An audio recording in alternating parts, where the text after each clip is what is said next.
Kalluvathukkal Samudra library arts and sports club ബാലവേദിയുടെ ആഭിമുഖ്യത്തിൽ നടന്നുവരുന്ന വായനക്കളരിയുടെ ഭാഗമായി 19ാം ദിനത്തിൽ കവിയും സിനിമാ ഗാനരചയിതാവും നാടകകൃത്തും നടനും സംവിധായകനുമായ കാര്യവട്ടം ശ്രീകണ്ഠൻ നായർ കുട്ടികൾക്കായി പരിപാടി അവതരിപ്പിച്ചു. ഇതിനോടനുബന്ധിച്ച് നടന്ന പൊതുയോഗം BJP കൊല്ലം ജില്ലാ പ്രസിഡന്റ് പ്രശാന്ത് ഉദ്ഘാടനം നിർവഹിച്ചു. ഏതാണ്ട് 10-20 ദിവസക്കാലമായി നിങ്ങളെല്ലാവരും 3 മണിയോടുകൂടി ഇവിടെ എത്തിച്ചേരുകയും ഈ വായനാ കളരിയിലൂടെ കിട്ടുന്ന അറിവ് മുന്നോട്ടുള്ള വിദ്യാഭ്യാസ ജീവിതത്തിലും അതിനുശേഷമുള്ള പ്രായോഗിക ജീവിതത്തിലും പ്രയോജനപ്പെടുത്തട്ടെ എന്ന് ആദ്യമായി ആശംസിക്കുകയാണ്. നമുക്കറിയാം, ഇന്ന് വിദ്യാർത്ഥികളിൽ നിന്ന് അന്യം നിൽക്കുന്ന ഒരുപക്ഷെ ഒരു ഡിജിറ്റൽ യുഗത്തിലേക്ക് നമ്മൾ പോകണമെന്ന് ആഗ്രഹിക്കുമ്പോഴും ആ യുഗത്തിലേക്ക് നമ്മുടെ രാജ്യവും നമ്മുടെ സമൂഹവും പോകുമ്പോഴും വായന എന്ന് പറയുന്ന പുസ്തകം വായന എന്ന് പറയുന്ന അറിവിൻ്റെ ഉറവിടമായിട്ടുള്ള എന്നെയും നിങ്ങളെയും എല്ലാവരെയും താങ്ങി നിർത്തുന്ന ഈ ലോകത്ത് തന്നെ പ്രമുഖരായിട്ടുള്ള മഹാന്മാരായിട്ടുള്ള എല്ലാവരും തന്നെ നല്ല നിലയിൽ വായനാശീലമുള്ളവരായിരുന്നു. ഒരുപക്ഷെ ഒരു കാലഘട്ടത്തിൽ നമുക്കെന്തെങ്കിലും വിദ്യാഭ്യാസപരമായ സംശയമുണ്ട് എങ്കിൽ നമ്മൾ ആദ്യം നമ്മുടെ അധ്യാപികമാരോട് ചോദിക്കാറുണ്ട്, അല്ലേ? അല്ലെങ്കിൽ ആ സംശയവുമായി ബന്ധപ്പെട്ട പുസ്തകങ്ങൾ നമ്മുടെ ലൈബ്രറികളിലുണ്ടാകാം, സ്കൂൾ ലൈബ്രറിയിലുണ്ടാകാം, കോളേജ് ലൈബ്രറിയിലുണ്ടാകാം, ഒരുപക്ഷെ നമ്മുടെ പ്രദേശത്ത് തന്നെയുള്ള ഗ്രന്ഥശാലകളുണ്ടാകാം. അവിടെ പോയി ആ പുസ്തകം എടുത്ത് നല്ലതുപോലെ വായിച്ച് പഠിച്ച് നമ്മുടെ സംശയ നിവാരണം വരുത്തുന്ന ശീലമാണ് വിദ്യാർത്ഥി സമൂഹത്തിനുണ്ടായിരുന്നത്. ഇന്ന് ഒരുപക്ഷെ ഒരു മൊബൈൽ ഫോണിൻ്റെ വിരൽത്തുമ്പിൽ നമ്മുടെ ഏത് സംശയങ്ങളും ഒരു നിമിഷം കൊണ്ട് ഉത്തരം പറയുന്ന നിലയിലേക്ക് നമ്മുടെ കാലഘട്ടം മാറുന്നു. ആ മൊബൈൽ ഫോണിലൂടെ കിട്ടുന്ന വിവരങ്ങൾ 100% ശരിയാണ് എന്ന് ഒരുപക്ഷെ എനിക്ക് അഭിപ്രായമില്ല. അതുകൊണ്ട് തന്നെ വായന എന്ന് പറയുന്നത്, അല്ലെങ്കിൽ പുസ്തകം വായന എന്ന് പറയുന്നത് പഠിക്കുന്ന വിദ്യാർത്ഥികളെ സംബന്ധിച്ച് അത് ഏത് തരത്തിലുള്ള വായനയായാലും, ഒരുപക്ഷെ കുട്ടിക്കാലത്ത് നമുക്കറിയാം, നമ്മൾ ഒക്കെ പഠിച്ചിരുന്ന സമയത്ത് പൂമ്പാറ്റ, ബാലരമ എന്നൊക്കെ പറഞ്ഞിട്ടുള്ള ബാലികാ മാസികകൾ, നല്ല നല്ല മുഖചിത്രത്തോടു കൂടിയ കഥകളോടുകൂടിയ പുരാണങ്ങൾ ഉള്ള ആ വരികൾ പഠിച്ചിട്ടാണ് ഞങ്ങളൊക്കെ വളർന്നു വന്നിട്ടുള്ളത്. ഇന്ന് ഒരുപക്ഷെ അതൊക്കെ നമ്മുടെ മൊബൈൽ ഫോണിലൂടെ കാർട്ടൂൺ കണ്ടുകൊണ്ട് അല്ലെങ്കിൽ TV ഗെയിം കളിച്ചുകൊണ്ട് നമ്മുടെ സമയം പോക്കുന്നു. അപ്പോൾ ഇത്തരത്തിലുള്ള വായനക്കളരികൾ നമ്മളെ കൂടുതൽ അറിവിലേക്ക് നയിക്കുവാനോ, ഒരു മെച്ചപ്പെട്ട വിദ്യാഭ്യാസ ജീവിതം എത്രത്തോളം വായിക്കുവാൻ കഴിയുമോ, അല്ലെങ്കിൽ എത്രത്തോളം പുസ്തകങ്ങൾ വായിക്കുവാൻ കഴിയുമോ എന്നുള്ളത് ഒരു വിദ്യാർത്ഥിയെ സംബന്ധിച്ച്, ആ വിദ്യാർത്ഥിനികളെ സംബന്ധിച്ച് അവരുടെ മുന്നോട്ടുള്ള ജീവിതത്തിന് അത് ഏറ്റവും ഗുണകരമാണ്. ഞാനിവിടെ വന്ന സമയത്ത് ഞാനിവിടെ ലൈബ്രറിയുടെ സെക്രട്ടറി ആയിട്ടുള്ള ശ്രീകണ്ഠൻ സാറിനെ പരിചയപ്പെട്ടു. അപ്പോൾ അദ്ദേഹത്തെ ആദ്യമായിട്ടാണ് ഞാൻ അദ്ദേഹത്തെ കാണുന്നതും പരിചയപ്പെടുന്നതുമൊക്കെ. ആ പരിചയപ്പെട്ട സമയത്ത്, എനിക്ക് അദ്ദേഹവുമായി ഇടപഴകിയ സമയത്ത് എനിക്ക് മനസ്സിലാക്കാൻ കഴിഞ്ഞത്, വളരെ ദീർഘകാലമായി ഏറ്റവും കൂടുതൽ പുസ്തകങ്ങൾ വായിച്ചുകൊണ്ട്, അല്ലെങ്കിൽ ആനുകാലിക സാഹചര്യങ്ങളെക്കുറിച്ചുള്ള പുസ്തകങ്ങൾ കൂടുതൽ വായിച്ച് അറിവ് നേടിയിട്ടുള്ള ഒരു വ്യക്തിയായിട്ടാണ് തോന്നിയിട്ടുള്ളത്. പക്ഷേ അദ്ദേഹം വളരെ ലളിതമായി എന്നോട് പറഞ്ഞു, ഞാൻ ഇപ്പോഴും പഠിച്ചുകൊണ്ടിരിക്കുകയാണ്. ഇപ്പം MA ഹിസ്റ്ററി എന്ന് പറയുന്ന ബിരുദാനന്തരത്തിലേക്ക് ഞാൻ കടന്നിരിക്കുകയാണ്. അതാണ് അറിവിൻ്റെ പ്രത്യേകത, അതാണ് വായനയുടെ പ്രത്യേകത. എത്ര പഠിച്ചാലും തീരാത്ത, എത്ര അറിവുകൾ സ്വായത്തമാക്കിയാലും തീരാത്ത നിലയിലേക്ക് നമ്മുടെ ഓരോ ദിവസവും, ഓരോ അനുദിനം പുസ്തകങ്ങൾ, പുതിയ പുതിയ ലോകങ്ങൾ, പുതിയ പുതിയ അനുഭവങ്ങൾ, പുതിയ പുതിയ കാഴ്ചപ്പാടുകൾ. ഇന്നിപ്പോൾ ആധുനിക കാലഘട്ടത്തിൽ ജീവിക്കുന്ന നമ്മളെ സംബന്ധിച്ച് നമുക്ക് പിന്നിൽ നമുക്ക് മുന്നേ നടന്നു നീങ്ങിയിട്ടുള്ള ഒരു കാലഘട്ടം. ആ കാലഘട്ടത്തെക്കുറിച്ചുള്ള അറിവുകൾ, ആ കാലഘട്ടത്തെ ജീവിതചര്യകൾ, അവിടുത്തെ ആ സമൂഹം ജീവിച്ചിരുന്നതിനെ സംബന്ധിച്ച്, അങ്ങനെ ഒട്ടനവധി വിശേഷണങ്ങളെ സംബന്ധിച്ച് നമുക്ക് ലോകത്ത്, ഞാൻ പുസ്തക വായനയെ സംബന്ധിച്ച് പറയുകയാണെങ്കിൽ ഏറ്റവും പ്രധാനപ്പെട്ടത് പെട്ടെന്നൊരു ഓർമ്മ വന്നത് അമേരിക്കയുടെ 16ാമത്തെ പ്രധാനമന്ത്രിയായിരുന്നു ശ്രീമാൻ എബ്രഹാം ലിങ്കൺ.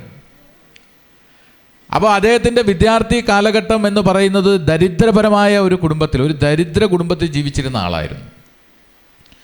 ആ ദരിദ്ര കുടുംബത്തിൽ ജീവിച്ചിരുന്നപ്പോഴും വിദ്യാർത്ഥിയായിരിക്കുന്ന കാലഘട്ടത്തിൽ ഏറ്റവും കൂടുതൽ പ്രാധാന്യം കൊടുത്തത് പുസ്തകങ്ങൾ വായിക്കുന്നതിലായിരുന്നു. നിങ്ങൾ സെർച്ച് ചെയ്ത് നോക്കിയാലും അല്ലെങ്കിൽ പുസ്തകങ്ങൾ വായിച്ചാൽ നിങ്ങൾക്ക് മനസ്സിലാകും.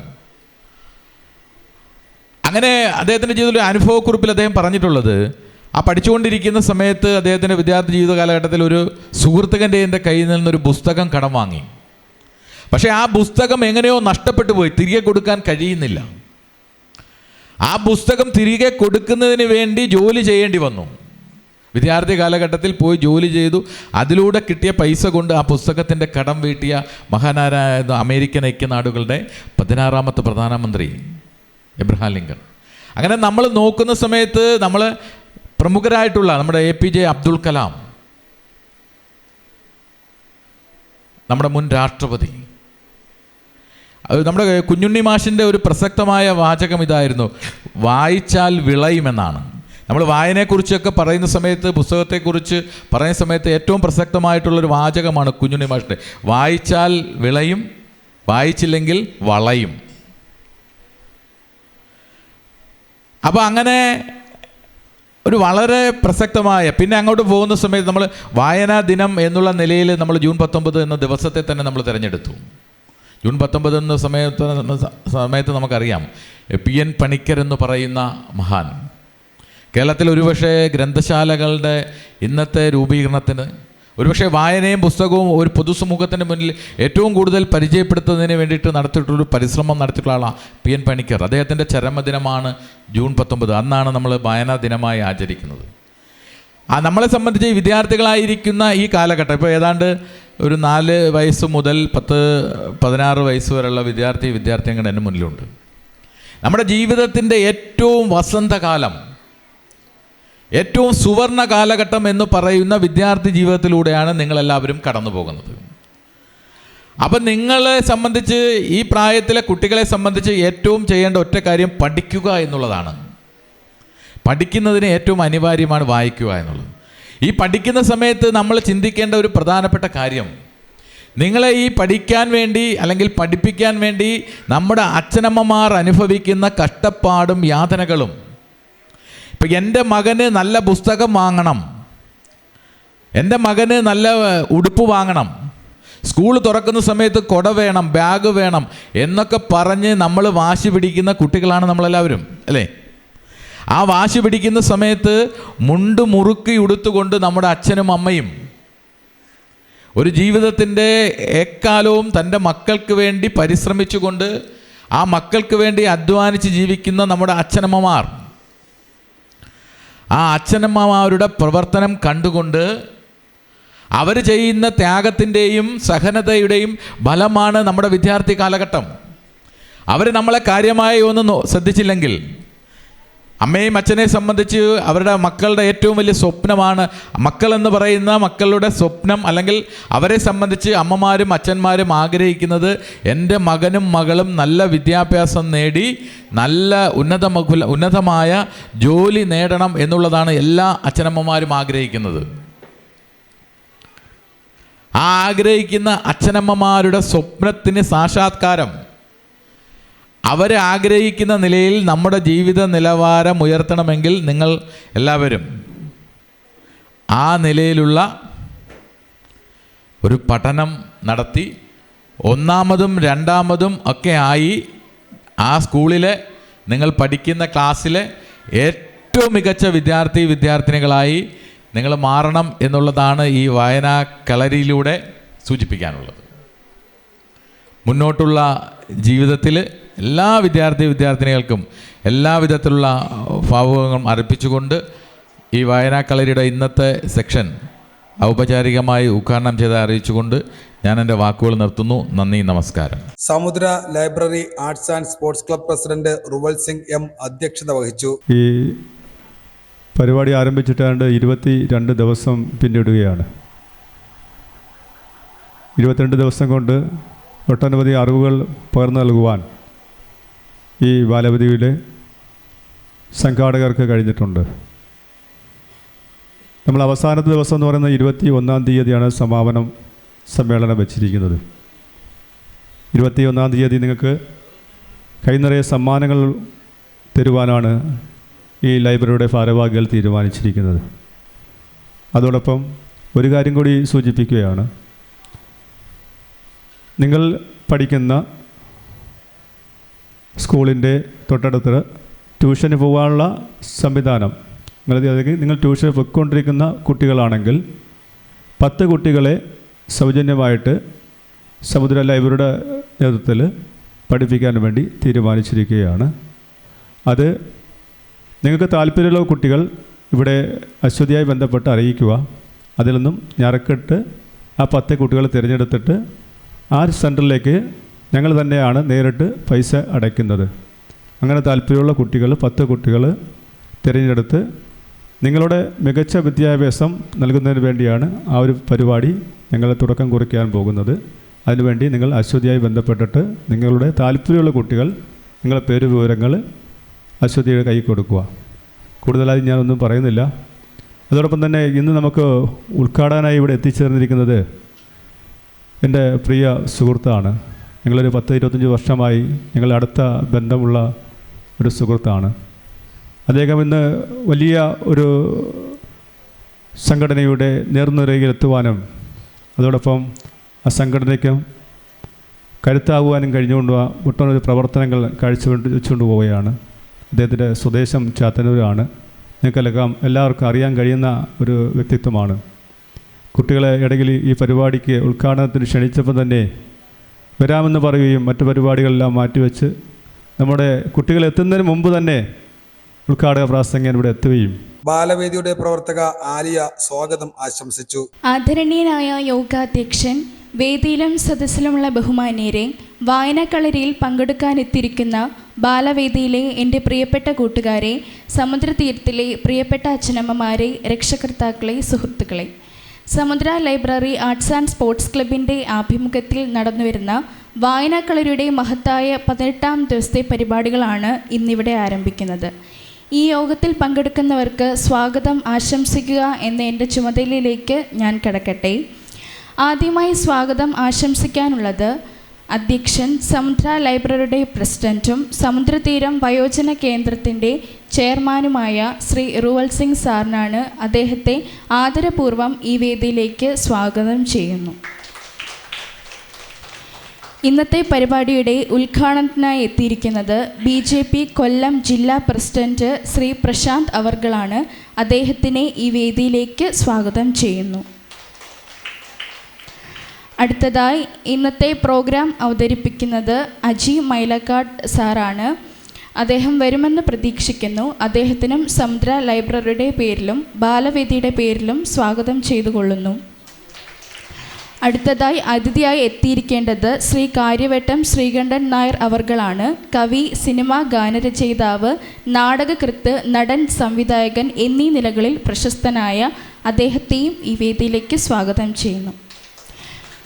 ഇന്നത്തെ വായനാക്കളരിയിൽ പങ്കെടുക്കാനെത്തിയ സമുദ്ര ബാലവേദിയിലെ അംഗങ്ങളായ എൻ്റെ പ്രിയപ്പെട്ട കൂട്ടുകാർ, സമുദ്രതീരം കൂട്ടുകുടുംബത്തിലെ അച്ഛനമ്മമാർ, മറ്റ് പ്രവർത്തകർ എന്നിവരെയെല്ലാം സമുദ്ര ലൈബ്രറിയുടെ പേരിലും ബാലവേദിയുടെ പേരിലും എൻ്റെ വ്യക്തിപരമായ പേരിലും സ്വാഗതം ചെയ്തുകൊണ്ട് ഞാൻ എൻ്റെ വാക്കുകൾ അവസാനിപ്പിക്കുന്നു. നന്ദി, നമസ്കാരം. Doctor R Jayachandran, Samudratheeram president Sarachandran Pillai, Samudra library arts and sports club secretary N Sreekantan Nair എന്നിവർ സന്നിഹിതരായിരുന്നു. തുടർന്ന് കവിയും സിനിമാ ഗാന രചയിതാവും നാടകകൃത്തും നടനും സംവിധായകനുമായ കാര്യവട്ടം ശ്രീകണ്ഠൻ നായർ കുട്ടികൾക്കായി പരിപാടി അവതരിപ്പിച്ചു. കേരളത്തിൽ തന്നെ ഏറ്റവും ശ്രദ്ധേയമായിട്ടുള്ള ഒരു കേന്ദ്രമായി മാറിയിരിക്കുന്നു സമുദ്രതീരം. അതിൻ്റെ പുതിയ മന്ദിരം പണി നടന്നുകൊണ്ടിരിക്കുകയാണ്. ആ ലൈബ്രറിയുടെ നേതൃത്വത്തിൽ റുവൽ സിംഗ് എന്ന് പറയുന്ന ഞാൻ എൻ്റെ ഹൃദയത്തോട് ചേർത്ത് വയ്ക്കുന്ന സാമൂഹിക കാരുണ്യക്ഷേമ പ്രവർത്തനത്തിൻ്റെ മുഖ്യ സാരഥിയായി ഞാൻ കണ്ടിട്ടുള്ള വലിയ വ്യക്തിത്വമാണ് റൂസ്വൽ സിംഗ് എന്ന് പറയുന്ന അദ്ദേഹത്തിൻ്റെ ക്ഷണപ്രകാരം ഷീല ടീച്ചർ, പ്രണവം മധുവിൻ്റെ ഭാര്യ ടീച്ചറാണ്.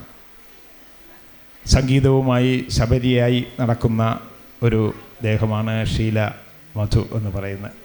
ടീച്ചറാണ് എന്നെ ഇങ്ങനെ, റൂസ്വെൽ സാർ എന്നെ പറഞ്ഞു, അതുകൊണ്ട് വരണം എന്ന് ഷീല ടീച്ചറാണ് എന്നെ ഏർപ്പാടാക്കി.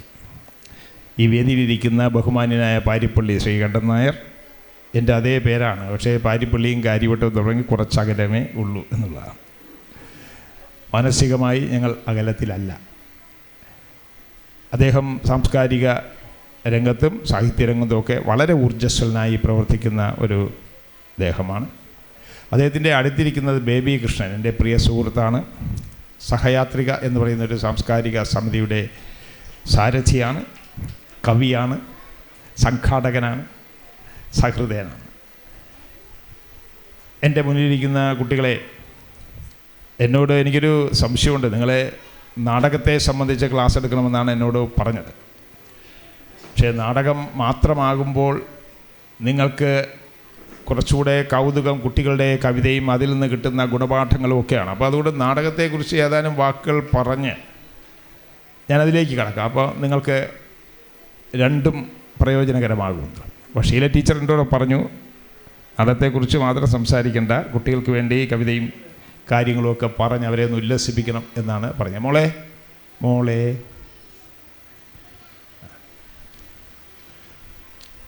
എനിക്ക് വളരെ സന്തോഷമുണ്ട്. കാരണം ഇത്രയും കുട്ടികളെ ഈ വേനൽക്കാലത്ത് ഒരു വേനൽ കൂടാരത്തിനുള്ളിൽ ചൂടൊന്നും അടിക്കാതെ നല്ല ഫാനൊക്കെ ഇട്ട് നിങ്ങളെ ഇരുത്തി എത്രയോ ദിവസമായിട്ട് ഈ ക്യാമ്പ് നടക്കും. ഇന്ന് എത്രാമത്തെ ദിവസം സാറേ? എത്ര ദിവസമുണ്ട് ഇനി? 18ാമത് ദിവസമാണ്. അപ്പോൾ ഒരു മാസം നിങ്ങളുടെ ക്യാമ്പാണ്. എല്ലാ ദിവസവും വരുമോ? എല്ലാ ദിവസവും വരും. ക്യാമ്പ് ഇഷ്ടമായോ? മാല കടിക്കരുത്, മുത്ത് അങ്ങ് പോവും. അത് ശരി. ടൂറും സിനിമ കാണാനൊക്കെ പോയി. ഏത് സിനിമ കണ്ട്? തുടരും. അടിപൊളി സിനിമ. ഞാൻ കണ്ടില്ല കേട്ടോ, ഇന്നോ നാളെയോ കാണും. 2 ദിവസത്തിനകത്ത് കാണും. എൻ്റെ മക്കളും വീട്ടിലുള്ളവരൊക്കെ പോയി കണ്ടു. എനിക്കിങ്ങനെയൊക്കെ ആയതുകൊണ്ട് കാണാൻ പറ്റിയില്ല. അതുകൊണ്ട് 2-3 ദിവസത്തിനകത്ത് പോയി കാണും. എന്താണ് നാടകം എന്നറിയാമോ? നാടകത്തെക്കുറിച്ച് പറഞ്ഞിട്ട് സാറേ എത്ര സമയം എടുക്കാം? ഇവർക്ക് എത്ര സമയമാണ്? അതെ. നാടകം കണ്ടിട്ടുണ്ടോ? അത് ശരി. സ്റ്റേജിൽ അവതരിപ്പിക്കുന്നത് കണ്ടിട്ടുണ്ട്. അപ്പം മിടുക്കികളും മിടുക്കന്മാരുമാണ്. നാടകത്തിൽ എന്തുണ്ട്?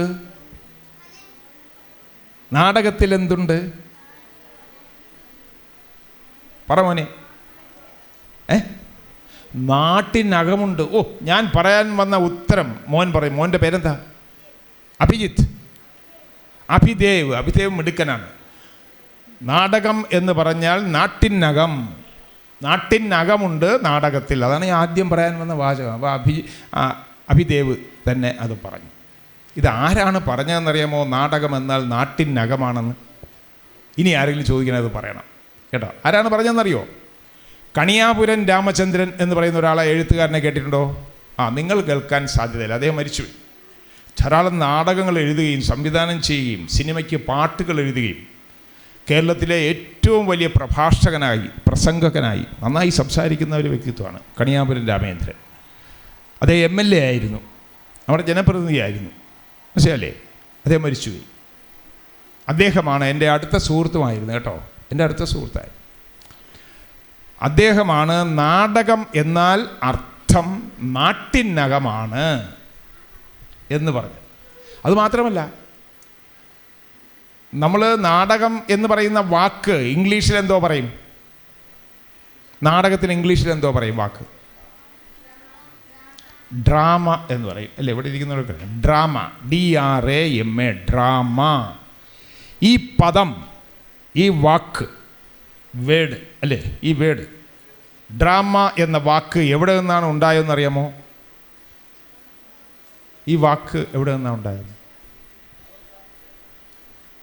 ഇംഗ്ലീഷ് വാക്കെന്ന് നിങ്ങൾ പറയും അല്ലേ? ഇംഗ്ലീഷ്.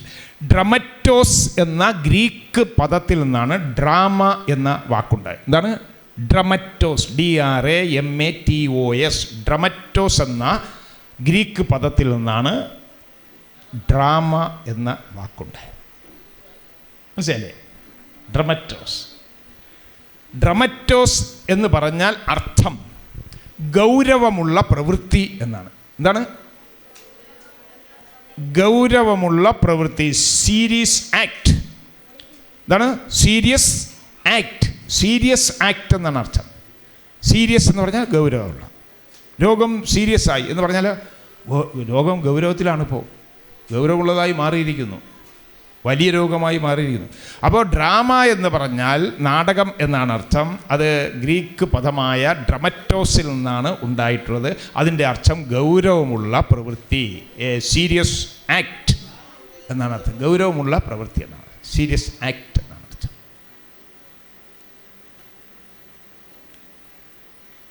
ഈ നാടകം അഭിനയിച്ചിട്ടുള്ളവർ എത്ര പേരുണ്ട്? നാടകത്തിൽ അഭിനയിച്ചിട്ടുള്ള ഒന്ന് കൈ ഉയർത്തിയേ. നാടകത്തിൽ അഭിനയിച്ചിട്ടുള്ളവർ ഒന്ന് കൈ ഉയർത്തിയേ. ഒന്ന് കൈ ഉയർത്ത്. അഭിനയിച്ചിട്ടുള്ള, സ്കൂളിലെങ്കിലും അഭിനയിച്ചിട്ടുള്ളവർ. ആ മിടുക്കൻ. 1 2 പിന്നെ ആരുണ്ട്? 3 പേരെങ്കിലും ഉണ്ടല്ലോ. അതൊരു വലിയ കാര്യമാണ്, വലിയ കാര്യം. ഞാൻ നാടകത്തിൽ അഭിനയിക്കുന്ന 5ാം ക്ലാസ്സിൽ വെച്ചാണ്. 5ാം ക്ലാസ്സിൽ 5ാം തരത്തിൽ പഠിക്കുമ്പോൾ ഭീഷ്മർ എന്ന നാടകം എനിക്ക് പാഠപുസ്തകത്തിൽ പഠിക്കാനായിട്ടുണ്ടായിരുന്നു. 5ാം ക്ലാസ്സിൽ മലയാളം പാഠപുസ്തകത്തിൽ ഭീഷ്മർ എന്ന നാടകം ഉണ്ടായി. ആ ഭീഷ്മറിൽ ശന്തനു മഹാരാജാവിൻ്റെ വേഷമാണ് എനിക്ക് കിട്ടിയത്. ആദ്യം രാജാപാട്ടാണ് കിട്ടിയത്, മഹാരാജാവിൻ്റെ വേഷം. നാടകം പഠിച്ചു, ഡയലോഗ് പഠിച്ചു, സ്റ്റേജിൽ കയറി. അന്ന് കർട്ടൻ ഉണ്ടാക്കുന്ന സാരി കമലമ്മ ടീച്ചറും കുഞ്ഞിരാമ മാസ്റ്ററും ഒക്കെ ചേർന്ന് കർട്ടൻ സാരി വീട്ടിൽ നിന്ന് എൻ്റെ അമ്മയുടെ സാരിയൊക്കെ വാങ്ങിച്ച് കർട്ടനൊക്കെ ഉണ്ടാക്കി അങ്ങനെയാണ് കളിക്കുന്നത്. കർട്ടൻ പൊങ്ങി ഡയലോഗ് പറഞ്ഞപ്പോൾ എനിക്ക് സുഖമില്ല മകനെ എന്നാണ് ആദ്യത്തെ ഡയലോഗ്. ആ ഡയലോഗ് പറഞ്ഞിട്ട് 2ാമത്തെ ഡയലോഗ് എനിക്ക് ഓർമ്മയില്ല, മറന്നുപോയി. ഞാൻ എന്ത് ചെയ്തു? എനിക്ക് സുഖമില്ല മകനെ പറഞ്ഞില്ലേ, എനിക്ക് സുഖമില്ല മകനെ, ഇങ്ങനെ പറഞ്ഞുകൊണ്ടിരുന്നു. അപ്പോൾ അടുത്ത് നിന്ന് കുഞ്ഞിരാമ മാഷ് പറഞ്ഞു, അടുത്ത ഡയലോഗ് പറഞ്ഞു. അപ്പോൾ എനിക്ക് മനസ്സിലായി നാടകം കളിക്കുമ്പോൾ പ്രോംപ്റ്റും കൂടെ ആകാം വല്ലപ്പോഴൊക്കെ. നമ്മൾ ഡയലോഗ് മറന്നു പോവുകയാണെങ്കിൽ. പ്രൊഫഷണൽ നാടകങ്ങളിലൊന്നും പറ്റത്തില്ല. നമ്മുടെ നാട്ടുപുറത്തോ സ്കൂളിലൊക്കെ കളിക്കുന്ന നാടകങ്ങൾ, പ്രൊഫഷണൽ നാടകങ്ങളിൽ അങ്ങനെ ചെയ്താൽ കൂവും അല്ലേ. എടാ നിനക്കൊക്കെ പഠിച്ചുകൊണ്ട് വന്നുവിടാ, എന്തിനാടാ പൈസ വാങ്ങിക്കുമ്പോൾ ഇങ്ങനെ കേട്ട് പറയുന്നത് എന്നൊക്കെ ചോദിക്കും. അപ്പം അങ്ങനെ നാടകാനുഭവം. അതിനുശേഷം ധാരാളം നാടകങ്ങളിൽ അഭിനയിക്കാനുള്ള അവസരം കിട്ടി. സ്വന്തമായിട്ട് നാടകം എഴുതി. 10ാം ക്ലാസ്സിൽ പഠിക്കുമ്പോൾ പണക്കൊതി എന്ന് പറയുന്ന നാടകം എഴുതി അവതരിപ്പിച്ചു. ഞാനിത് പറയാൻ കാരണം നിങ്ങൾക്കും അങ്ങനെ ചെയ്യാവുന്നതാണ്. സ്വന്തമായി നാടകം എഴുതി അവതരിപ്പിച്ചു. ഇവിടെ നമുക്കറിയാം ഈ നാടകം അഭിനയിക്കുമ്പോൾ, അതുകൊണ്ടാണ് ഞാൻ എത്ര പേര് അഭിനയിച്ചിട്ടുള്ളവരുണ്ടോ എന്ന് ചോദിച്ചത്. നാടകം അഭിനയിക്കുമ്പോൾ 4 കാര്യങ്ങൾ വ്യക്തമായി നിങ്ങൾ അറിയണം. എത്ര കാര്യങ്ങൾ? 4 കാര്യങ്ങൾ. അഭിനയം എത്ര വിധം? 4 വിധം. എത്ര വിധം? അതേതൊക്കെയെന്നാണ് ഞാൻ പറയാൻ പോകുന്നത്. അപ്പോൾ നിങ്ങൾക്ക് വേണമെന്നുള്ളൊരു കുറിച്ചെടുക്കാം. നോട്ട്ബുക്കോ പേപ്പറോ ഒക്കെ ഉള്ളൊരു കുറിച്ചെടുക്കുക, ഇല്ലെങ്കിൽ മനസ്സിൽ കുറിച്ചിടുക. അഭിനയം 4 വിധമുണ്ട്. അതിന് നമ്മൾ പറയുന്നത് 1 ആംഗികം, 2 വാചികം, 3 ആഹാര്യം, 4 സാത്വികം. എന്താണ്? ആംഗികം, വാചികം, ആഹാര്യം, സാത്വികം. ഇതൊക്കെ നിങ്ങൾക്ക് പറയാവുന്ന വാക്കുകൾ തന്നെയാണ്. മലയാളം പഠിച്ചുള്ള കുട്ടികൾക്ക് പറയാം. എന്താണ് ആംഗികം എന്ന് പറഞ്ഞോളൂ. എന്താണ് ആംഗികം? പറഞ്ഞേ. ആംഗികം പറയുന്നില്ലല്ലോ, മനസ്സ് വിഴുങ്ങുകയാണോ? ആംഗികം. ആംഗികം ഒന്നാമത്തേത്. രണ്ടാമത്തേത് വാചികം. വാചികം. മൂന്നാമത്തേത് ആഹാര്യം. ആഹാരം അല്ല, ആഹാര്യം. നാലാമത്തേത് സാത്വികം. എന്താണ്? സാത്വികം. സാത്വികം. നമുക്കിത് എന്താണെന്ന് നോക്കാം. ശരി, ആദ്യം വരുന്ന ആംഗികം. എന്താണ്?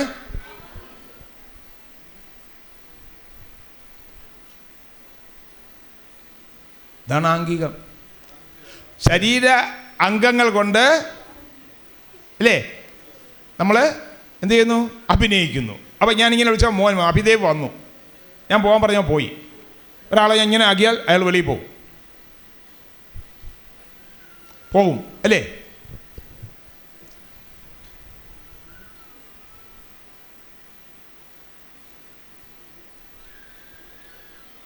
ഓക്കെ, ഇതൊക്കെ ആംഗിക അഭിനയങ്ങളാണ്. കണ്ണുകൊണ്ട്, കൈകൊണ്ട്, കാലുകൊണ്ട്, ചുണ്ടുകൊണ്ട്, നമ്മുടെ കപോലങ്ങൾ കൊണ്ട് ഒക്കെ ചില ആശയങ്ങൾ നമുക്ക് അങ്ങോട്ട് പ്രേഷണം ചെയ്യാൻ സാധിക്കും. അത് മനസ്സിലാവുകയും ചെയ്യും.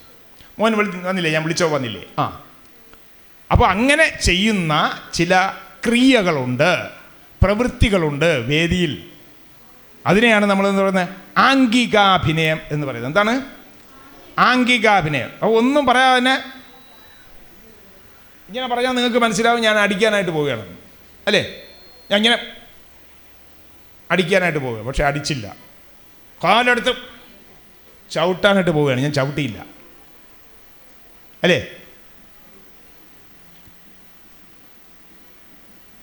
ഒരാളിനെ പേടിയാക്കിയാണ്, നിന്നെ ഞാൻ വെച്ചിട്ടുണ്ട് കണ്ണുകൊണ്ട് അല്ലേ? അപ്പോൾ നമ്മുടെ ശരീരഭാഗങ്ങൾ കൊണ്ട് നമുക്ക് അഭിനയിക്കാൻ സാധിക്കും. അങ്ങനെയുള്ള അഭിനയത്തെയാണ് നമ്മളെന്ന് പറയുന്നത് ആംഗികം എന്ന് പറയുന്നത്. രണ്ടാമത്തെ എന്താണ്? വാചികം. സംഭാഷണ പ്രാധാന്യമുള്ളതാണ് നാടകം. സംഭാഷണമില്ലെങ്കിൽ നാടകമില്ല. സംഭാഷണമില്ലെങ്കിൽ നാടകമില്ല. ഞാനൊരു 10-30 കൊല്ലം മുമ്പ് ഒരു നാടകം ജഡ്ജ് ചെയ്യാൻ വന്നിരിക്കുകയാണ്. 12 നാടകങ്ങൾ മത്സരിക്കുകയാണ്. രാത്രി 10 മണി മുതൽ തുടങ്ങി വെളുക്കോളം ഉണ്ട്. മത്സരിക്കാൻ നടക്കിയപ്പോൾ ഒരു നാടകം കർട്ടൻ ഉയർന്നപ്പോൾ കരിയില ഇങ്ങനെ നീളത്തിൽ കൂട്ടിയിട്ടിരിക്കുന്നു. നമ്മൾ പുരയിടത്തിൽ എണ്ണ പിടിക്കും പോലെ കൂട്ടിയിട്ടിരിക്കുന്നു. എന്നിട്ട് 4-5 നടന്മാർ താളത്തോടെ നൃത്തം ചെയ്യുക അതിൻ്റെ ചുറ്റും. അവരങ്ങ് പോയി. അടുത്ത നടന്മാർ മാസ്കൊക്കെ വെച്ച് വരുന്നു, മുഖത്ത് ചായയൊക്കെ തേച്ച് മേക്കപ്പൊക്കെ ചെയ്ത് ആ മുഖത്ത് തന്നെ ഒരു മാസ്കൊക്കെ വെച്ച് കണ്ണൊക്കെ ഇങ്ങനെ തുറന്ന് കാണിച്ച് ഒരു മാസ്കൊക്കെ വെച്ച് വരിക, മുഖപടമൊക്കെ വെച്ച് വരിക. അവരും നൃത്തം ചെയ്യുന്നു, പോകുന്നു. ഒറ്റ വാചകമില്ല, ഒറ്റ സംഭാഷണമില്ല. നാടകമെന്നാൽ സംഭാഷണ പ്രാധാന്യമുള്ളതാണ് നാടകം. ആര് ചോദിച്ചാലും പറയണം, സംഭാഷണ പ്രാധാന്യമുള്ളതാണ്. ഡയലോഗ് വേണം നാടകത്തിൽ. ഡയലോഗ്, അതായത് രംഗത്ത് അവതരിപ്പിക്കുന്ന നാടകത്തിൽ എന്തുണ്ടായിരിക്കണം? സംഭാഷണം ഉണ്ടായിരിക്കണം. അങ്ങനെയുള്ള നാടകത്തെയാണ് നമ്മൾ ഓപ്പൺ ഡ്രാമ എന്ന് പറയുന്നത്. എന്ത് പറയും?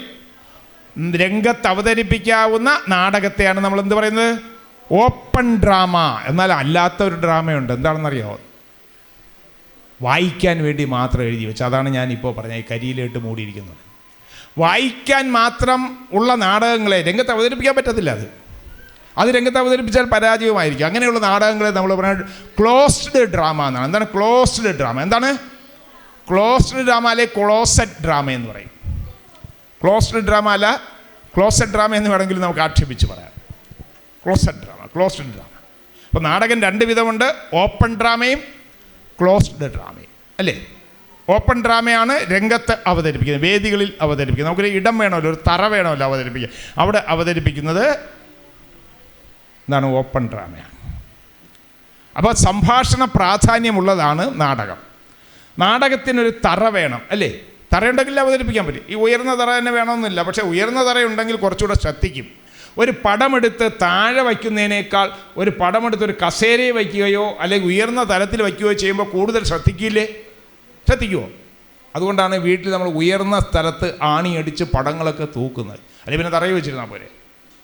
നമ്മുടെ കണ്ണിൻ്റെ ലെവൽ അനുസരിച്ച്, ആ ഹൈറ്റ് അനുസരിച്ച്, പൊക്കമനുസരിച്ച് ചിത്രങ്ങൾ ഇവിടെ വെച്ചിരിക്കുക അങ്ങനെയാണ്. ഓക്കെ, നമുക്ക് നന്നായിട്ട് കാണാം. താഴ്ത്തി വെച്ചിരുന്നാലോ നമ്മളാരും നോക്കത്തില്ല.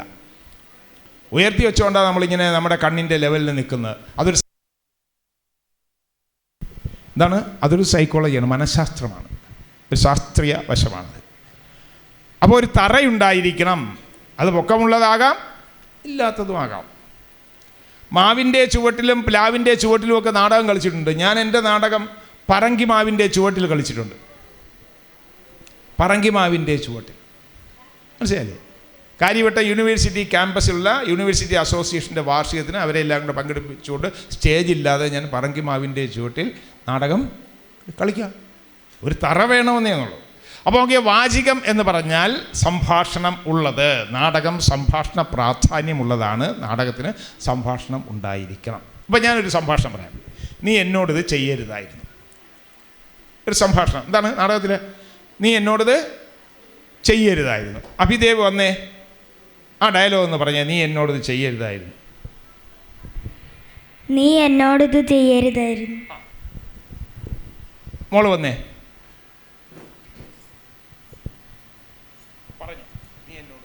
നീ എന്നോടത് ചെയ്യരുത്. നീ അതെന്നോട് ചെയ്യരുതായിരുന്നു. മോൻ വന്നേ, പറഞ്ഞേ, നീ എന്നോടിത് ചെയ്യരുതായിരുന്നു. നീ എന്നോട് ഒന്നും ചെയ്യല്ലേ. നീ എന്നോട് ഇത് ചെയ്യരുതായിരുന്നു. പറഞ്ഞേ, നീ എന്നോടിത് ചെയ്യരുത്. നീ എന്നോട് ഇത് ചെയ്യില്ല. അപ്പോൾ നോക്കിയേ, ഈ ഡയലോഗാണ് നമ്മൾ അവതരിപ്പിക്കാൻ, രംഗത്ത് എങ്ങനെ അവതരിപ്പിക്കാവുന്നതാണ്. നമുക്കിത് ഡയലോഗ് പറയാം, വായിക്കും പോലെ പറയാം അല്ലേ. നീ ഇത് എന്നോട് ചെയ്യരുതായിരുന്നു, നീ എന്നോടിത് ചെയ്യരുതായിരുന്നു.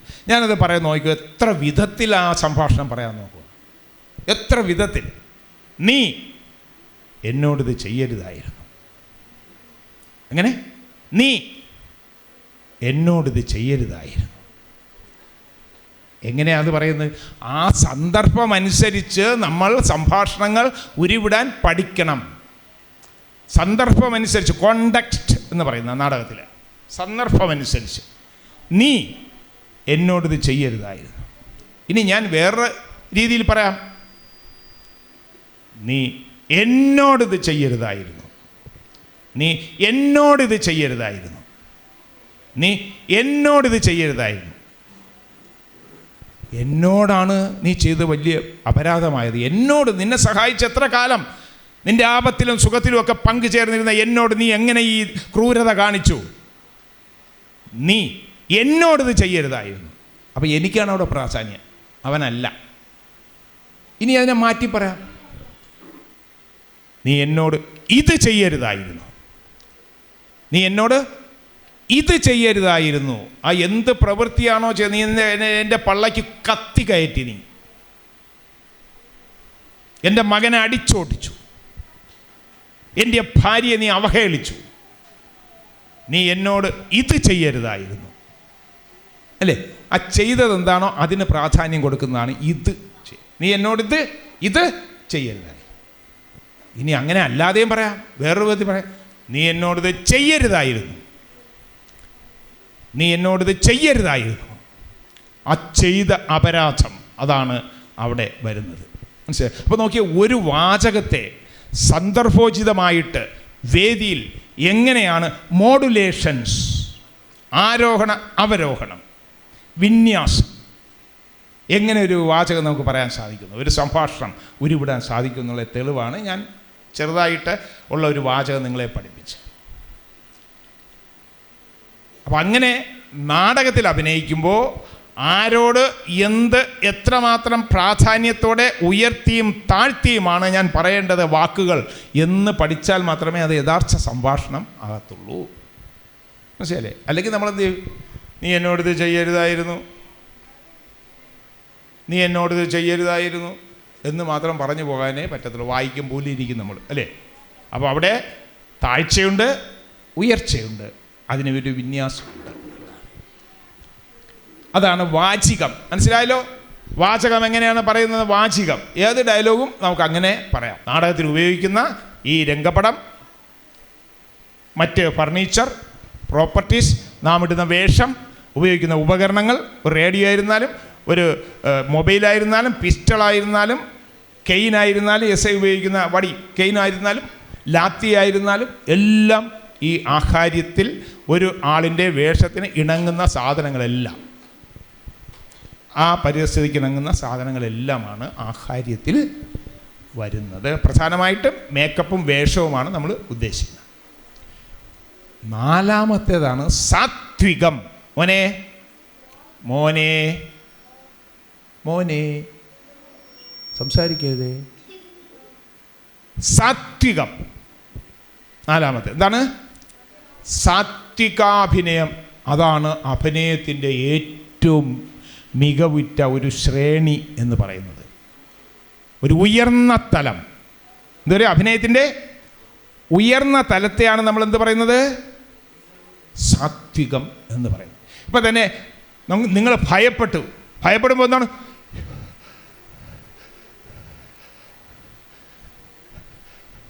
പുരികം ചലിക്കുന്നു, കണ്ണ് തള്ളുന്നു, വായ് തുറക്കുന്നു, കൈ വിറയ്ക്കുന്നു, മുഖം വിറയ്ക്കുന്നു, അല്ലേ? പേടിച്ചുപോയി, നമ്മൾ പേടിച്ചുപോയി, പേടിച്ചുപോയി നമ്മൾ. അത് സാത്വികാഭിനയമാണ്. എന്തഭിനയം? സാത്വികാഭിനയം. എൻ്റെ ശരീരത്തിലെ അംഗചലനങ്ങളും പുരികവും കണ്ണും ചുണ്ടും കപോലങ്ങളും കൈവിരലുകളും കാലും ശരീരവും ശ്വാസോച്ഛ്വാസവും തൊണ്ടയും ശരീരത്തിലെ എല്ലാ ഭാഗങ്ങളും അഭിനയിക്കാൻ വേണ്ടി നമ്മൾ അങ്ങ് വിട്ടുകൊടുക്കുക. അത്ഭുതം തോന്നുക, ദുഃഖമുണ്ടാകുക, നിരാശ ഉണ്ടാകുക, സന്തോഷമുണ്ടാകുക. മനസ്സിലായി? ഇതിനെല്ലാം അഭിനയം ഉണ്ടല്ലോ. ദുഃഖിക്കുമ്പോൾ ഭീഭത്സം കണ്ടാൽ അറയ്ക്കുന്ന, ഒരാളെ വെട്ടി അറഞ്ഞിട്ടിരിക്കുന്നു കണ്ടാൽ നമ്മൾ അറച്ചു പോവും, അല്ലേ? ഭീഭത്സം. അയ്യോ, വായുവൊക്കെ തുറന്ന് നമ്മൾ കണ്ണൊക്കെ തള്ളി പുരിവൊക്കെ മുകളിലോട്ടാക്കി ഇങ്ങനെ നിൽക്കുന്നു. ഭീഭത്സമായ രംഗം കണ്ടൊരു ആളെങ്ങനെയാണ് അഭിനയിക്കുന്നത്? അവിടെയൊക്കെയാണ് അഭിനയത്തിൻ്റെ പരകോടി എന്നൊക്കെ നമ്മൾ പറയും. ക്ലൈമാക്സ് എന്ന് പറയും. ക്ലൈമാക്സിൽ എത്തി നിൽക്കുകയാണ് അഭിനയത്തിൻ്റെ. മനസ്സിലായില്ലേ? അപ്പം ഇങ്ങനെ നാടകം അഭിനയിക്കുമ്പോൾ എത്ര വിധമുണ്ട് അഭിനയം? 4 വിധം. ഏതൊക്കെയാണ്? ആംഗികം, വാചികം, ആഹാര്യം, സാത്വികം. എവിടെയെങ്കിലും സ്കൂളിൽ ഇതുപോലെ വർണ്ണക്കൂടാരമൊക്കെ വരുമ്പോൾ, വേനൽ കൂടാരമൊക്കെ വരുമ്പോൾ ആരെങ്കിലും നാടകത്തിന് വന്ന് ക്ലാസ് എടുക്കുമ്പോൾ നിങ്ങൾ പറയണം. അപ്പോൾ ആ ക്ലാസ് എടുക്കുന്ന ആൾ വിചാരിക്കും, ഈ കുട്ടികൾക്കൊക്കെ നല്ല അറിവുണ്ടല്ലോ, എവിടെ നിന്നാണ് പഠിച്ചത് നിങ്ങൾ? അപ്പോൾ സമുദ്രതീരം ലൈബ്രറിയിൽ ഞങ്ങൾ വേനൽ കൂടാരം ഉണ്ടായിരുന്നു, അതിന് പോയപ്പോഴും ഒരു സാറ് ക്ലാസ് എടുക്കാൻ വന്ന് അങ്ങനെ ഞങ്ങൾ പഠിച്ചാണ്.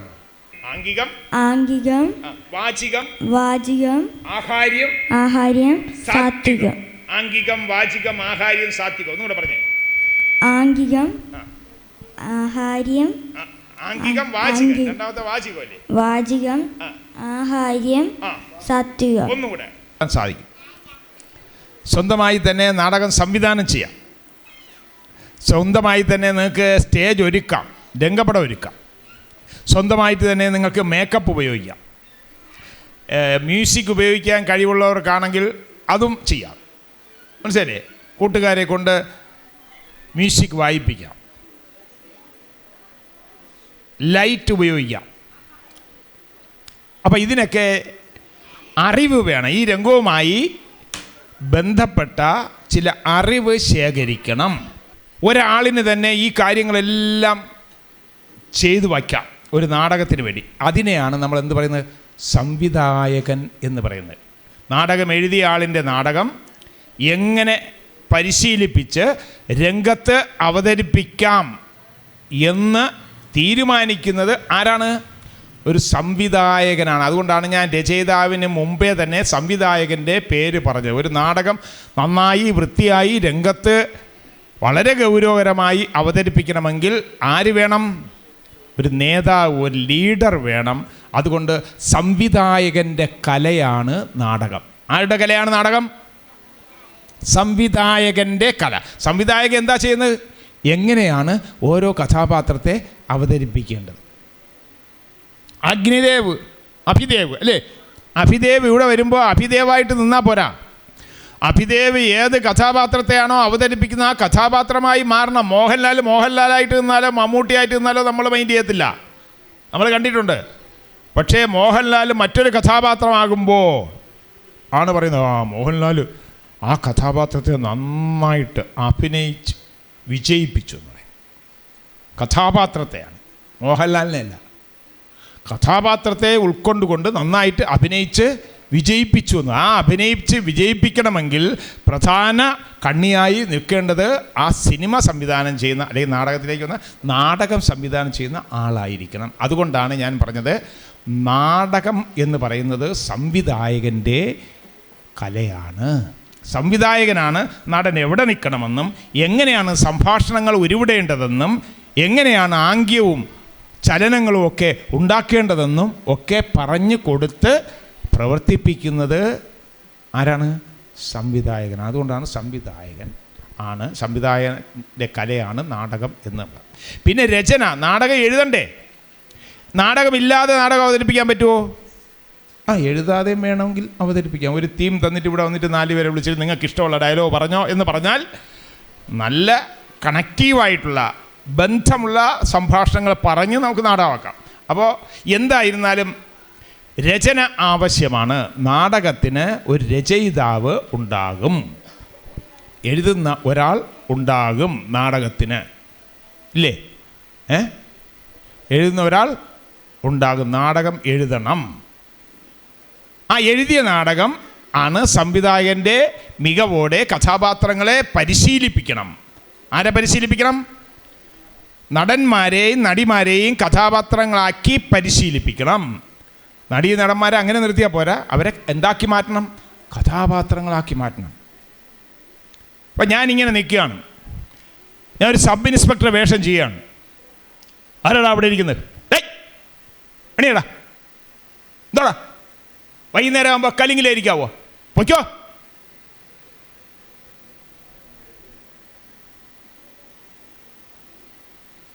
ഒരുത്തം വരികയാണ്, ഒരു പോലീസ്. ആരാടാ അവിടെ ഇരിക്കണത്? എണീക്കടാ എന്ന് പറഞ്ഞാൽ എണീക്കുവോ? ഇല്ല. ആ കഥാപാത്രമായി മാറണം. സബ് ഇൻസ്പെക്ടർ എങ്ങനെ ഇരിക്കണം? ഇവൻ ഇങ്ങനെ ഒന്ന് കാലും വെച്ചു, ആരാടാ അവിടെ ഇരിക്കണത്? എണീക്കടാ. മനസ്സില്ലേ? നീ ആരാടാ? നിന്റെ തന്ത. എടാ, അപ്പോൾ എനിക്ക് 2 തന്തേ. ഇത് പോലീസുകാരാവോ? അവൻ ചപ്പിളി, അവൻ ഹാസ്യം, അല്ലേ? തമാശ പറയുന്നവൻ. യഥാർത്ഥ പോലീസുകാരന് അല്ലെങ്കിൽ സബ് ഇൻസ്പെക്ടർക്ക് അവൻ്റേതായ ചലനങ്ങളും ആംഗ്യങ്ങളും, അല്ലേ? അവൻ നെഞ്ചു വിരിച്ച് നിന്ന് പറയും, അല്ലേ? അപ്പോൾ നമ്മൾ ആ കഥാപാത്രത്തെ നമ്മൾ ഉൾക്കൊള്ളണം എന്നുള്ളതാണ്. കഥാപാത്രത്തിൻ്റെ രീതികൾ ഉൾക്കൊള്ളണം എന്ന്. അപ്പോൾ ഞാൻ പറഞ്ഞ വേറൊരു പോലീസുകാരൻ അവതരിപ്പിച്ചത് അത് ഹാസ്യമാണ്, നർമ്മമാണ്, അല്ലേ? ആരാടാ അവിടെ ഇരിക്കണമെന്ന് ചോദിച്ചു. എസ് ഐ ചോദിക്കണേ, ആരാടാ അവിടെ ഇരിക്കുന്നത്? ആരാണെന്ന്. ഇയാളെങ്ങനെ, ആരാടാ അവിടെ ഇരിക്കണത്? എടാ ആരാണെന്ന്. എൻ്റെ തന്ത. അപ്പോൾ എനിക്ക് തന്ത ഡബിൾസാടാ. അപ്പോൾ അതൊരു തമാശയിൽ പറയുന്നത്, അല്ലേ? തമാശ. അങ്ങനെ നമ്മൾ കലാനിലയത്തിൻ്റെ നാടകങ്ങളിലൊക്കെ അങ്ങനെയുള്ള പോലീസുകാരന്മാരുണ്ട്. അപ്പോൾ ഞാൻ പറഞ്ഞ 2 രീതിയിലും നർമ്മവും ഉണ്ട്, ഗൗരവകരമായിട്ട് ഒരു കഥാപാത്രത്തെ അവതരിപ്പിക്കാം എന്ന് പറയുകയാണ്. അപ്പോൾ ആ കഥാപാത്രമായി മാറണം നമ്മളായിട്ട് നിന്നാൽ പോരാ, ഞാനായിട്ട് നിന്നാല. ഞാൻ അവിടെ നിന്ന് ആരാടാ അവിടെ ഇരിക്കുന്നത്? ആരാടാ അവിടെ ഇരിക്കുന്നത് ഇങ്ങനെ ചോദിച്ചാൽ എസ് ഐ ആവോ? ആവത്തില്ല. അതാണ് ആ സംഭാഷണ പ്രാധാന്യത്തോടുകൂടി പറയുക തന്നെ വേണം. സംഭാഷണത്തിൻ്റെ പ്രാധാന്യത്തോടുകൂടി സന്ദർഭമനുസരിച്ച് പറയണം എന്നുള്ളതാണ്. പിന്നെ എന്താ വേണ്ടത്? രംഗപടം വേണം. ഒരു വീടാണ് കാണിക്കുന്നതെങ്കിൽ, ഒരു മലയാണ് കാണിക്കുന്നതെങ്കിൽ, ഒരു കാടാണ് കാണിക്കുന്നതെങ്കിൽ അതിനുള്ള രംഗപടം ഉണ്ടായിരിക്കുന്നത് നല്ലതാണ്. ഇല്ലെങ്കിൽ പ്ലെയിൻ കർട്ടനിട്ടും വേണമെങ്കിൽ കളിക്കാം. വനം എന്നെഴുതി വെച്ചാൽ മതി, കടൽ തീരം എന്ന് എഴുതി വെച്ചാൽ മതി, അല്ലേ? ഒരു ബോർഡ് കടൽ തീരം, ഒരു ആരോ ഇട്ടിട്ട് കടൽ തീരം, അല്ലേ ബേബി? കടൽ തീരം. അല്ലെങ്കിൽ നമ്മൾ ഇവിടെ നിന്ന് ഒരു ആരോ ഇട്ടിട്ട് വനം എന്ന് എഴുതി വെച്ചാൽ നമ്മൾ സങ്കല്പിച്ചോളും ഈ രംഗപടം കടൽ തീരത്തിൻ്റേതാണ്, വനമാണ് എന്ന് നമ്മൾ സങ്കല്പിക്കും. എന്നാലും കളർഫുള്ളായിട്ടുള്ള ഒരു വീടോ വനത്തിൻ്റെയോ ഒരു കർട്ടൻ അല്ലെങ്കിൽ സെറ്റ് എന്ന് നമ്മൾ പറയും. കട്ടൗട്ട് എന്ന് പറയും. എന്ത് പറയുന്നേ? കട്ടൗട്ട് എന്ന് പറയും. കട്ടൗട്ട് ഉണ്ടായിരിക്കുന്നത് നല്ലതാണ്. മറ്റൊന്ന്, പ്രകാശം വേണ്ടേ? ഇവിടെ പ്രകാശമില്ലെങ്കിൽ എന്നെ കാണാൻ പറ്റുമോ? നിങ്ങൾക്ക് പറ്റില്ല. നിങ്ങൾക്കും പ്രകാശമുണ്ട്, അതുകൊണ്ട് നിങ്ങളെ കാണുന്നു. പ്രകാശം ഏറ്റവും പ്രധാനമാണ് നാടകത്തിന്. ഇരുട്ടത്ത് നാടകം കളിക്കാൻ പറ്റത്തില്ല. ആർക്കും ആരെയും കാണാൻ പറ്റില്ല. എനിക്ക് പ്രേക്ഷകരെ കാണാൻ പറ്റില്ല, നിങ്ങൾക്ക് എന്നെ കാണാൻ പറ്റില്ല. ഞാൻ നടനാണെങ്കിൽ എന്നെ കാണാൻ പറ്റത്തില്ല. നിങ്ങൾക്ക് പ്രകാശം വേണം. ഇപ്പം തന്നെ നിങ്ങൾ ഭയാനകമായ ഒരു സന്ദർഭത്തിൽ നിൽക്കുകയാണ്. എന്ത് പ്രകാശം കൊടുക്കും അവിടെ? ഭയാനകം. ഏത് നിറം കൊടുക്കും അവിടെ? ഭയാനകമായിട്ടുള്ള പേടി തോന്നിപ്പിക്കുന്ന ഒരു സന്ദർഭത്തിന് ഏത് നിറം കൊടുക്കും? ആരെങ്കിലും പറഞ്ഞേ? മോൻ പറഞ്ഞു ചുമപ്പ് കൊടുക്കുന്നു. കറക്റ്റ്. ചുവപ്പ്. ആ ചുവപ്പ് ഇങ്ങനെ വിറയ്ക്കും. ചുമ്മാ നിർത്തിയിരുന്ന ചുവപ്പ് അടിച്ച് ഇങ്ങനെ നിർത്തിയിരുന്നാൽ പോരാ, ആ ചുവപ്പ് ഇങ്ങനെ ചലിക്കും. അല്ലേ? ഇങ്ങനെ ഡിമ്മാവും അല്ലേ? അത് അണയുകയും കത്തുകയും ചെയ്യും. അപ്പോൾ ഭയാനകമായിട്ട് നമുക്ക് തോന്നും. എന്തായിട്ട് തോന്നും? ഭയാനകമായി നമുക്ക് തോന്നും എന്നുള്ളതാണ്. ഒരു ചെണ്ട ഉപയോഗിച്ച് ഞാൻ നാടകം കളിച്ചിട്ടുണ്ട്. എൻ്റെ സൈലൻറ്റ് വാലി നാടകം കേരളം മുഴുവൻ കളിച്ച ഒറ്റ ചെണ്ട ഉപയോഗിച്ച, ചേങ്ങലയും ഉപയോഗിച്ച്, ചേങ്ങലയും ചെണ്ടയും ഉപയോഗിച്ച് നമ്മൾ നാടകം കളിച്ചിട്ടുണ്ട്. അങ്ങനെ കളിക്കാം. ഒരു ഓടക്കുഴൽ മാത്രം മതി, ഒരു ഫ്ലൂട്ട് മാത്രം മതി നാടകം കളിക്കും. പക്ഷേ ഈ ഉപകരണങ്ങളെല്ലാം കൂടെ ചേർത്ത് വെച്ച് മ്യൂസിക് റെക്കോർഡ് ചെയ്തോ അല്ലെങ്കിൽ സമയത്ത് വായിച്ചോ നാടകം കളിക്കുക. പണ്ടൊക്കെ സമയത്ത് വായിക്കുകയാണ്, മ്യൂസിക്കുള്ള വായിക്കാനുള്ളൊരു സൈഡിലിരിക്കും, വശങ്ങളിലിരിക്കും, ഡയലോഗ് പറയുന്നത് കേട്ട് അത് പ്ലേ ചെയ്യും. ഇപ്പോഴാണെങ്കിലോ റെക്കോർഡ് ചെയ്ത് വെച്ചിട്ട് ഒരാൾ മാത്രം മതി, ഇതെല്ലാം മ്യൂസിക്കും കേട്ടോളും, പ്ലേ ചെയ്താൽ മതി അല്ലേ? അപ്പോൾ പലതരത്തിലുള്ള ദുഃഖം, നിരാശ, ഭയം, ബീഭത്സം, നവരസങ്ങൾ 9 ഉണ്ടല്ലോ. എന്നിൽ നവരസം എന്ന് പറയുന്നത് നമ്മൾ 9: ഹാസ്യം, കരുണം, ഭയാനകം അല്ലേ, ശൃംഗാരം, വീരം, കരുണം, ഇങ്ങനെ 9 ഭാവങ്ങൾ പ്രകടമാക്കുന്നതാണ് നവരസങ്ങൾ എന്ന് പറയുന്നത്. ഈ നവരസങ്ങൾ നമുക്ക് അഭിനയത്തിന് പ്രയോഗിക്കാൻ സാധിക്കും. നവരസങ്ങൾ ശൃംഗാര, വീര, കരുണ, ഭയാനകൻ, രൗദ്രം, ശാന്തഹാസ്യം, ഇങ്ങനെ പോകും. 9 രസങ്ങൾ ഉണ്ട്. ഇതെല്ലാം കൂടെ പഠിച്ചു വെച്ചാൽ നമുക്കൊരു നാടകം ഫ്രീ ആയിട്ട് ചെയ്യാം. നിങ്ങൾ ഞാൻ പറയുന്ന അവസാനം ഇവിടെ ഒരു നാടകം കളിച്ചിട്ട് പോകണം കേട്ടോ. ഒരു കൊച്ചു നാടകമൊക്കെ കളിച്ചിട്ട് പോകണം. മുറ്റത്തങ്ങനെ മഴ പെയ്യുമ്പോൾ തുള്ളിച്ചാടാനെന്തു രസം, മുറ്റത്തങ്ങനെ മഴ പെയ്യുമ്പോൾ തുള്ളിച്ചാടാനെന്തു രസം, മഴവെള്ളം കാണാനെന്തു രസം, പുഴവെള്ളം കാണാനെന്തു രസം, കടൽ വെള്ളം കാണാനെന്തു രസം, എന്തു രസം, എന്തു രസം, എന്തു രസം. രസമായിരുന്നോ? കൊച്ചു വാവകളൊക്കെ വീട്ടിൻ്റെ അടുത്തൊക്കെ ഉണ്ടോ? ആ വാവകളൊക്കെ മടി പിടിച്ചിരുത്തിയിട്ട് ഇതുപോലത്തെ പാട്ട് പാടണം കേട്ടോ. പാട്ടുപാടട പണ്ടാര എന്തൊരു പാടണം വീട്ടിലമ്മോ, പഠിച്ച പാട്ടൊക്കെ പാടിയില്ലേ, ഒരിക്കൽ തിന്നാൻ തന്നില്ലേ. പാട്ടുപാടട പണ്ടാര എന്തൊരു പാടണം വീട്ടിലമ്മോ, പഠിച്ച പാട്ടൊക്കെ പാടിയില്ലേ, ഒരിക്കൽ തിന്നാൻ തന്നില്ലേ. ഇങ്ങനെ താളബോധം ഉണ്ടാക്കി പാട്ട് പാടണം. നിങ്ങൾ താളം കുട്ടിയുണ്ടോ? നിങ്ങൾ നല്ല പിള്ളേരാണ്, നിങ്ങൾക്ക് നല്ല താളബോധമുണ്ട്, അതുകൊണ്ടാണ് നിങ്ങൾ താളം കുട്ടി അല്ലേ. ആ വരുന്നൊരാന ഈ വരുന്നൊരീച്ച, ആ വരുന്നൊരാന ഈ വരുന്നൊരീച്ച, ആനയ്ക്കുണ്ടോ പേടി ഈച്ചയ്ക്കുണ്ടോ പേടി, ആനയ്ക്കുണ്ടോ പേടി ഈച്ചയ്ക്കുണ്ടോ പേടി. ആന താഴേക്ക് പോയി, രണ്ടിനുമില്ലൊരു പേടി, രണ്ടിനുമില്ലൊരു പേടി. ആന താഴേക്ക് പോയി, ഈച്ച മുകളിലേക്ക് പോയി. ആരെഴുതിയതാണ്? കുഞ്ഞുണ്ണി മാഷ് എഴുതിയ.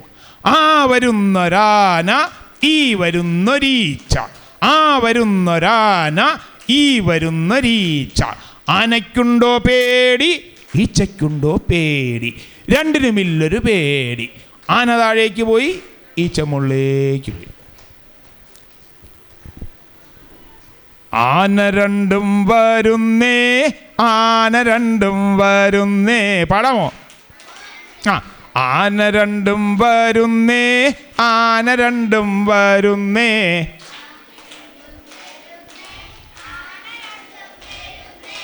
ആന രണ്ടും വരുന്നേ, ആന രണ്ടും വരുന്നേ.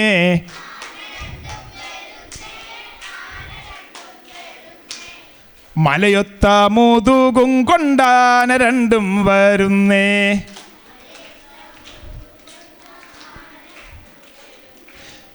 മലയൊത്ത മുതുകും കൊണ്ടാന രണ്ടും വരുന്നേ.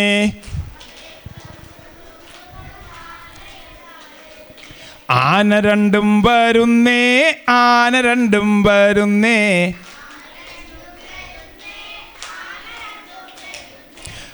മുറമൊത്ത ചെവിയും കൊണ്ടാന രണ്ടും വരുന്നേ.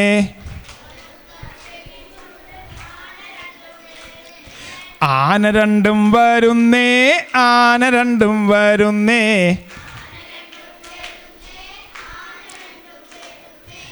കിണ്ണിയൊത്ത കണ്ണും കൊണ്ടാന രണ്ടും വരുന്നേ.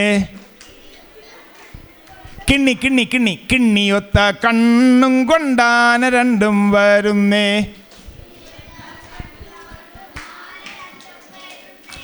ആന രണ്ടും വരുന്നേ, ആന രണ്ടും വരുന്നേ. ബാലവേദി പ്രസിഡന്റ് അഭിനന്ദ് നന്ദി പറഞ്ഞു. ബഹുമാന്യ അധ്യക്ഷൻ, മറ്റ് വിശിഷ്ട വ്യക്തികളെ, സമുദ്ര ലൈബ്രറിയുടെ വായനാകളരിയുടെ 18ാം ദിവസമായ ഇന്ന് എത്തിച്ചേർന്നവർക്ക് നന്ദി പറയുക എന്നതാണ് എൻ്റെ ചുമതല. ആദ്യമായി നന്ദി അർപ്പിക്കുന്നത് അധ്യക്ഷത വഹിച്ച ശ്രീ റൂവൽ സിംഗ് സാറിനാണ്. അദ്ദേഹത്തിന് സമുദ്ര ലൈബ്രറിയുടെ പേരിലും ബാലവേദിയുടെ പേരിലുമുള്ള നന്ദി രേഖപ്പെടുത്തിക്കൊള്ളുന്നു. ഇന്നത്തെ ഉദ്ഘാടകൻ ശ്രീ പ്രശാന്ത് സാറാണ്. നാടൻ പാട്ട് അവതരിപ്പിച്ച ശ്രീ അജി മൈലക്കാട്, ഞങ്ങൾക്കായി ക്ലാസ് നയിച്ച ശ്രീ കാര്യവട്ടം ശ്രീകണ്ഠൻ നായർ എന്നിവർക്കും ഞാൻ സമുദ്ര ലൈബ്രറിയുടെ പേരിലുള്ള നന്ദി രേഖപ്പെടുത്തിക്കൊള്ളുന്നു. ഇനി എനിക്ക് നന്ദി രേഖപ്പെടുത്തുവാനുള്ളത് വായനാകളരിയിൽ പങ്കെടുത്തു കൊണ്ടിരിക്കുന്ന എൻ്റെ പ്രിയപ്പെട്ട കൂട്ടുകാർക്കാണ്.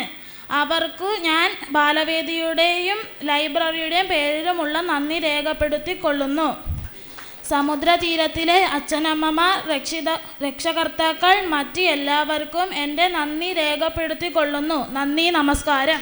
30 ദിവസം നീണ്ടു നിൽക്കുന്ന വായനാകളരിയിൽ ബാലവേദി കുട്ടികൾക്കായി ഓരോ ദിവസവും വ്യത്യസ്തങ്ങളായ പരിപാടികൾ ആസൂത്രണം ചെയ്തിട്ടുണ്ട്. എല്ലാ ദിവസവും വൈകുന്നേരം 3:30 മുതൽ 6 മണി വരെയാണ് വായനാകളരിയുടെ സമയം. പരിപാടികളിൽ മലയാള ഭാഷാ പഠനത്തിനായി പ്രദേശത്തുള്ള ഭാഷാ അധ്യാപകർ ക്ലാസുകൾ നയിക്കും. വായനാകളരിയിൽ ബാലവേദിയിലെ 62 കുട്ടികളാണ് പരിശീലന ക്ലാസ്സിൽ പങ്കെടുത്തത്. കഴിഞ്ഞ ഏപ്രിൽ 21 ആരംഭിച്ച വായനാകളരി മെയ് 21 സമാപിക്കും.